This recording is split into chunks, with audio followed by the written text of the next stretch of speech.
Hello, good morning. Uh, we've been, some of us, me, I mean, probably, has been documenting this journey that I've been on for quite some time. Actually, it's a culmination of a journey that began half a lifetime ago, and that was yearning. I've been looking for a word, and I came across that. A little help. Yearning, is that a desire, wanting, working towards, uh, or any of these other that shows a kind of conscious effort, and conscious effort, in my experience, doesn't really in the end turn out to be what you thought it might have been, what you consciously, what you set out to achieve. And this was the clarity. And so I talked about this is a culmination of years, and finally I began a transition where I was gifted with an understanding of what I meant all these years by clarity, which indeed has nothing to do about clear thinking, a clear mind, clear speaking, hearing clearly. Nothing to do whatsoever, much to my surprise, but you never know. That's the beauty of life, isn't it? But transition to transformation. And just recently I was reading Rebecca Soynet. Sorry if I butchered that. I don't know who she is, but I just liked her quote. The things we want are transformative. Oh, let me start all over again. The things we want are transformative, and we don't know or only think we know what is on the other side of that transformation. And this is the yearning. Today I'm talking about getting what you yearn for, and that in my case was clarity. I've received it, I've transformed, and I'm still sorting out. I'm waiting patiently, meditatively, to see what this transformation. So she said again, we don't know or only think we know what is on the other side of that transformation. Well, I didn't think I knew, because life has taught me that what I think is irrelevant. Irrelevant.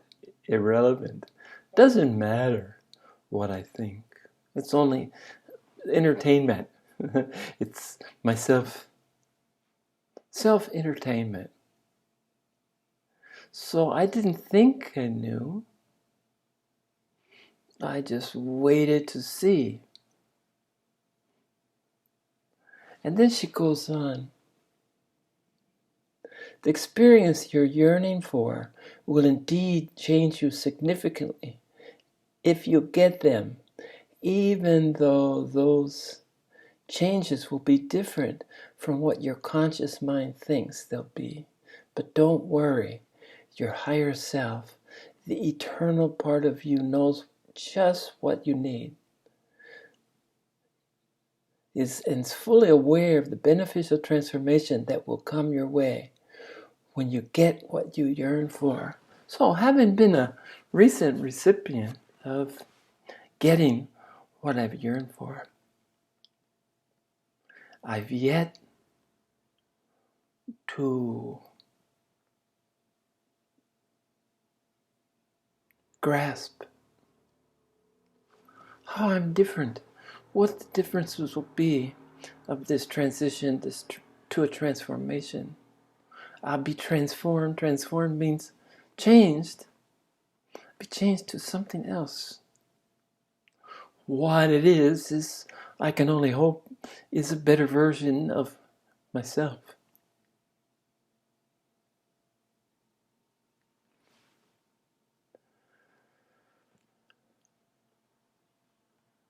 But it's nice after so many years, so much effort to go through the process, necessary, unavoidable process. You're motivated, your desire turns to motivation, turns to incentive, turns to seeking. But at some point, it's all about surrender. It always comes back to that surrender. Surrendering to the inevitable. I'm tripping on my tongue today. It's inevitable that what will be. And that process of surrendering, surrendering just means that you're not an active agent in what is transpiring, what is bound to transpire, what will soon transpire, what is in the process of transpiring.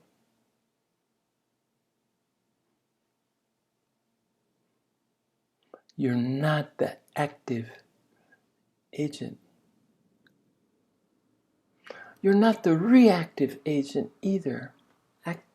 Action and reaction balance out in the non-dualistic. You're just a being in the process of becoming.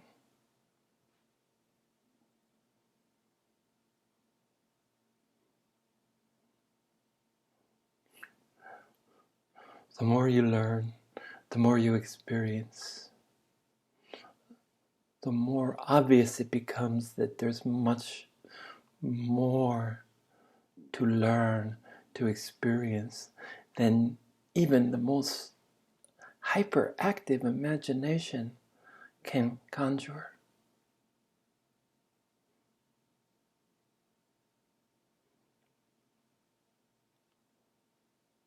So, going back, getting what you yearn for, pretty rewarding, pretty special gift. I'm in a constant state of thankfulness. Once I was gifted with the understanding that clarity refers to determining, discovering purpose, your inner purpose, the only purpose that's of any import. Outer purpose is decoration. False sense of achievement.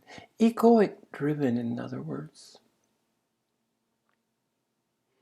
And somewhere along the line, the ego is discarded.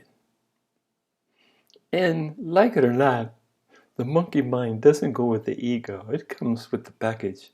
Just as we have a personality.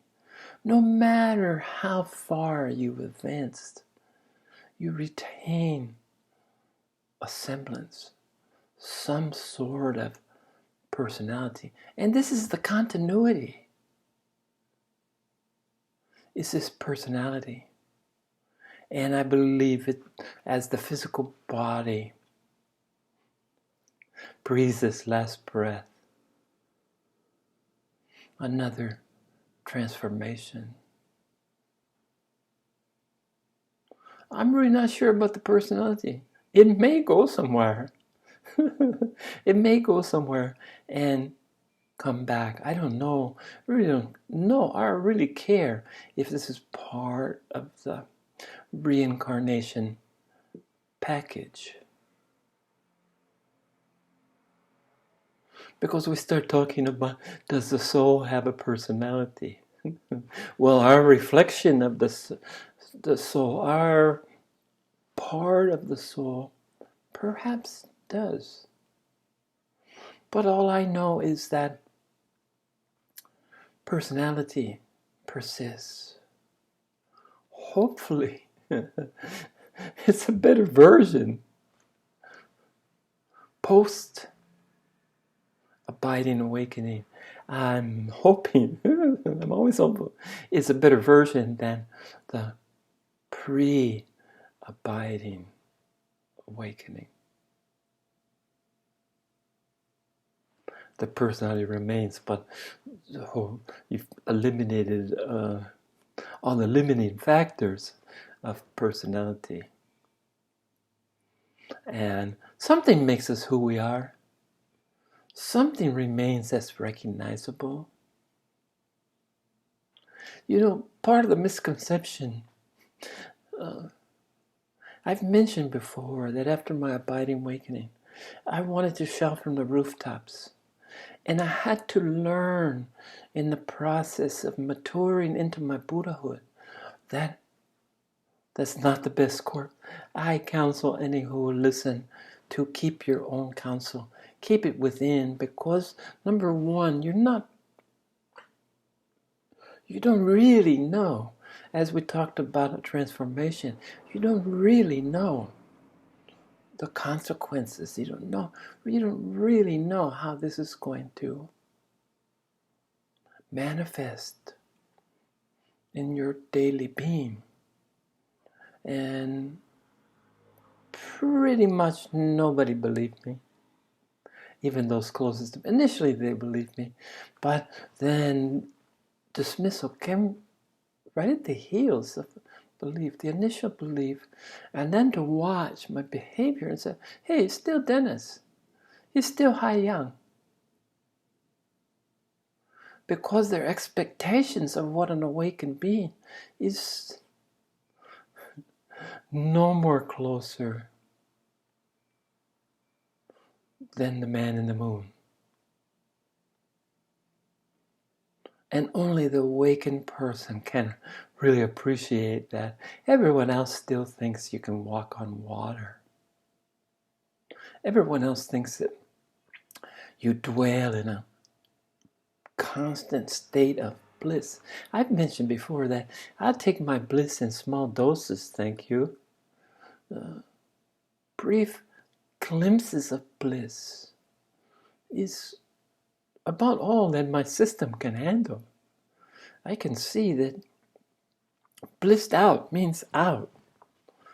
That's not called blissed down for no reason. Blissed down out of the body, because without super training, without maturity in your Buddhahood, without experience, experimental experience, you can't maintain a constant state of full-on bliss while retaining the human form. I'm not saying it's doable. I know there's saints that live in constant bliss. But they've learned the control. They've learned how to compensate. They've learned to keep the body going. And it's nice to think maybe I'm in the transition. Maybe that's a transformation yet to come, to be in a constant state of bliss. But I think I just need to be in a cave at that point, without needing human contact, human support. To be of the world while not with the world. And it sounds beautiful, and a lot of people choose this course. But I knew from the very beginning that I was committed to doing whatever part I was called upon, I was able to, in the betterment, the cultivation, the bringing of enlightenment to all sentient beings.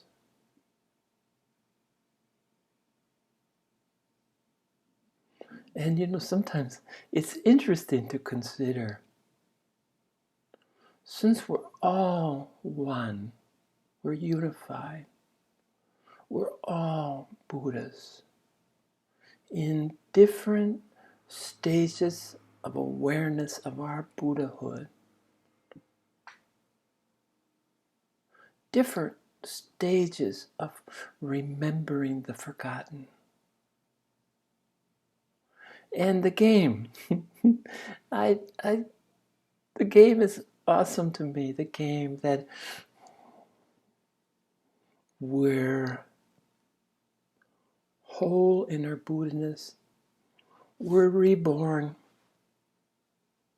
because of karmic debt, karmic responsibilities, connections to others, to other beings, cosmic debt, karma, to be reborn. And something about that first breath, it seems to me that when we're in the womb, our mother's womb, we're still dwelling in that wholeness. It's only popping out the first unassisted, the first breath of the newborn. The eyes opening, the light, the noise, the mayhem, the exposure. I think we instantly forget. We're born a clean slate. And then it's up to us to play this game, because it does seem like a game. Play this game of discovery.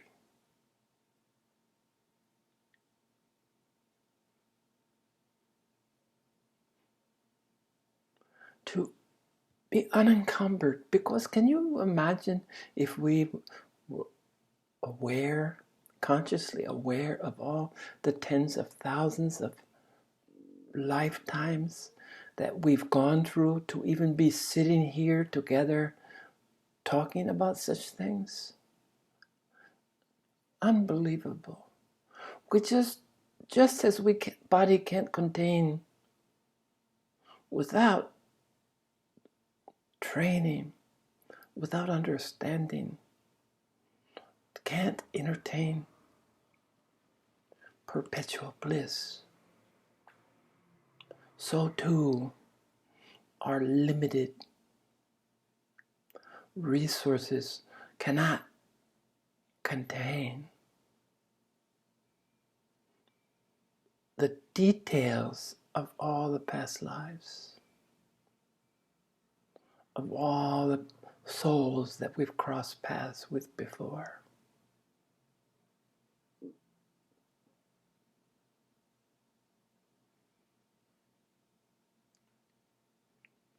It's just a blessing. So we're playing this game, the cosmic game. And I like this idea because I've never been playful enough. I was born a rather serious youth. One of the hardest things for me was to learn to play.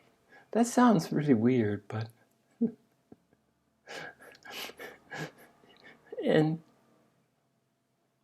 part of the aging process is that I'm hoping that I'll be more playful. What really brought keeping cats? My first cat. I got it from my better half 4 years ago, and he became a cat person from a dog person. And in a kitten's life, it's necessary to play. Play is honing the hunting instinct, the coordination, the strengthening of the body. I had the hardest time playing with the cats because my own inexperience, my own inability to feel, to be playful. So that's why I'm talking about a game. Somehow I got into organized swimming and swam all through high school and university, competitively through high school and university, played water polo at the same time, swimming, distance swimming, surfing, scuba diving, snorkeling, but never in a playful spirit as I look back on it. My surfing days were filled with trying to be cool, trying to be as better, trying to be at least as good as my peers, because my surfing skills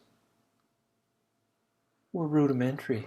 I could stand up and do the basics, turn, do a bottom turn, but to do any fancy stuff, just somehow, when I was riding a wave, I got so caught up in riding the wave that I didn't process trying to do anything. Fortunately for me, for my ego, my fragile ego at that time, I was a much better body surfer than I was surfing on a surfboard. Much better and more natural. Like it's just fins. It's just fins in the body. And I got to be pretty good. Better than most. So, but it was something, I wasn't aware. The idea that I was playing just wasn't part of my consciousness. Just didn't dawn on me that I should be having fun. So even today, my other half, my wife, is always complaining, you always look angry. You don't look like you're smiling. You're not smiling. Smile more.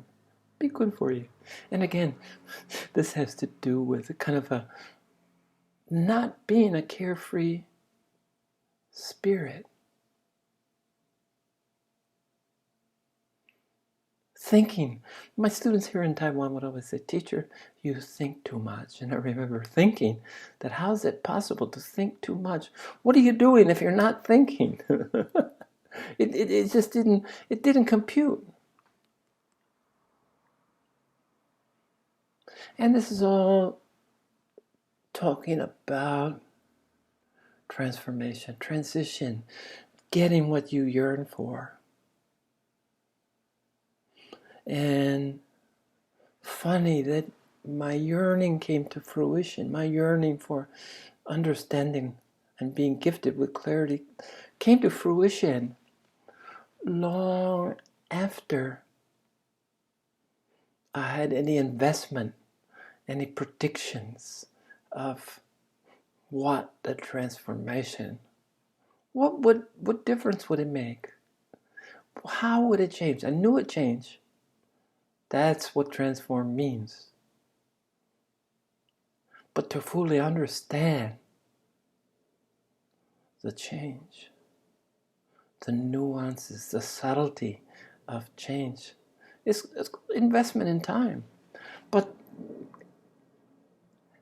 if there's one constant, if there's something that, despite the folklore, we have unlimited time. We have forever. And if you want to have some fun, try to entertain what infinity, what forever. What does it mean? In our linear, time constructed consciousness, it's mind-blowing. Probably most would say that's impossible.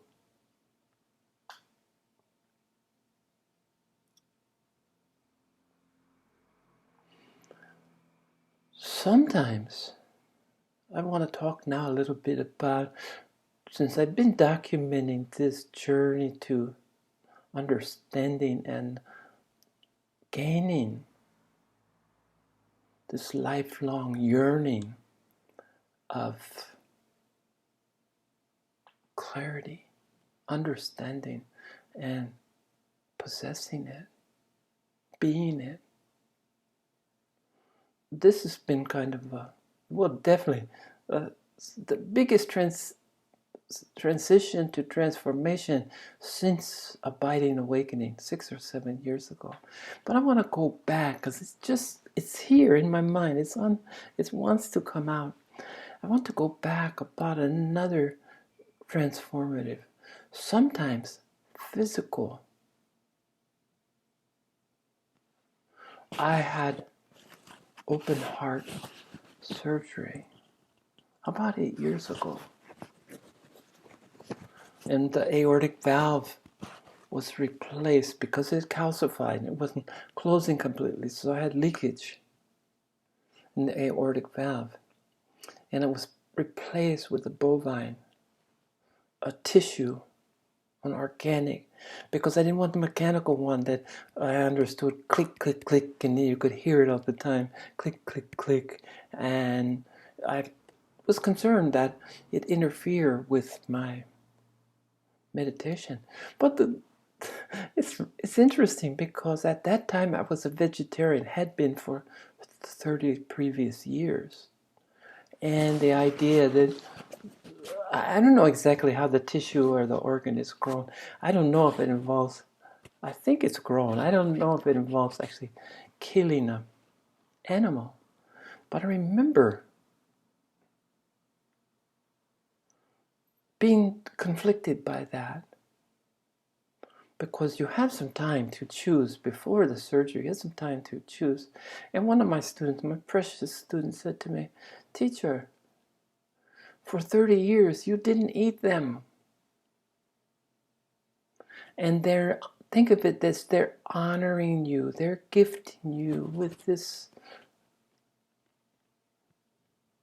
gift to further your life so that you could continue on your journey, you could continue the work that you're here to do. Beautiful student. Anyway, my teacher at that time was a very busy man. He had probably 100,000 active followers. He went around the island to different centers. Very busy man. But in the weeks after, the 2 weeks, the 14 days of recovery, and the few days prior, I went in the day before the surgery so that they can prep you. And he came that night to bless me. And he mentioned to me, put his hand on my heart where the surgery was going to be, and he mentioned to me that some being, some spirit has been attached to my aura for, he said, a long time, thousands of years, many, many lifetimes. This being, for whatever reason, through love, or this being was attached. And he asked me for my permission to release this being so that the being could continue its own work. It had tethered itself to me, and for my progress, it was time to release it. And also, most importantly, for this being's welfare, it needed to be released. And I can remember the lightning, the lightning, not lightning with thunder, but the lightning of my, makes me just the tension in my shoulders just relax. The lightness of being was really enhanced. And for whatever the reason, the Master's blessing, the surgery in the next morning, major surgery, cutting the sternum, popping open your chest, stopping your lungs and your heart. The machines took over for 8 hours, took over what the lungs and heart were designed to do. So my connection to life was outside of myself. But for whatever is a combination of the relief of letting this being, my Sifu, releasing this being, my teacher, or his blessing, whatever it was. I remember being wheeled down to the operating room, and I was smiling. It was 8 a.m. in the morning. I was smiling. I had no fear going into this totally unknown adventure experience. And part of prepping is warning that there is a risk. There's a risk that you might not wake up. But I was blessed. I can honestly look at you and say, I was without fear. I was more curious than anything. I went into the operating room. The last I can remember is the mask with the anesthetic. That's it. And coming to 12 hours later with tubes down my throat, catheters everywhere. Anyway, this was another transformation, both the releasing of the being that was tied to me and the physical repair of the organ, the heart, that allowed me to continue on my journey. Life is precious, and that's the motivating factor that makes me come back and try to share my experiences with no expectations, with no sense of specialness, with just a true and pure motivation to share with anyone who's willing to give me a few minutes, who crosses my path for karma or some kind of other. Because I don't really know what you think when you see this me looking at you, but I can feel you. Thank you.